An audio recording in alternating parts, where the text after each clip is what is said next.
All right, I got the ENHUA golf hitting mat with ball tray. So I want to show you how this comes real quick. So it just pulls out of here, and it's four-fold. Look at this. I got a nice. That's a solid rubber. If you've ever been to the driving range, this outside of this thing feels exactly like the thing that I'm used to at my driving range. So a nice little tray. Here's some tees. Looks like we got small, medium, and large tees in here. You can see that we can use with this mat. So let's see how this works. So it folds out. Looks like we're gonna have to brush the grass up. Okay, we've got 3 different surfaces and the tee holder. All right, just so you know, this whole thing is 24 inches long. When it folds up, it's about 17 by 6. So it's 17 inches this way, so it's possible it could fit in your side pocket if you have a big enough bag. So maybe you could throw it in a gym bag too. It's something you could take to the range with you. We've got 1/2 inch turf here, 1 inch turf here, and 1.5 inch turf here to simulate the rough. That's what this is all about. I actually think this is kind of neat.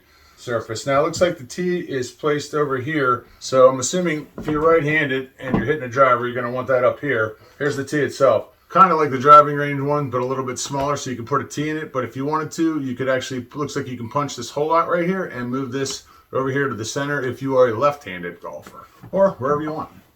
So yeah, you got that guy right there.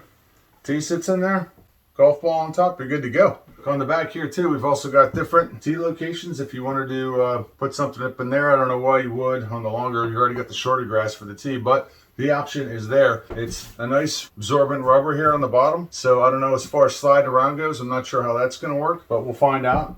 Something like this would be great for, even out in the backyard if you're just chipping around, or it depends on how big your backyard is. Obviously, if you've got a basement with plastic balls, I don't know how well it's going to sit into the rough. You've got different surfaces you can hit off. Or obviously, this could be used in conjunction with a golf simulator. You've got your 3 different surfaces, an extra mat for your golf simulator when you're hitting into the screen. But it appears to be well built. So it folds up, easy to store, easy to carry. Throw it in the trunk, throw it in the passenger seat, whatever. Folds up nice. But if you're a golfer looking for like a winter training aid that you can use in your basement, or even take to the range with you, throw in your bag and take to the range with you, or if you're just looking for a Christmas gift for that golfer in your life, check out this one, the ENHUA Golf Hitting Mat with ball tray. Check it out.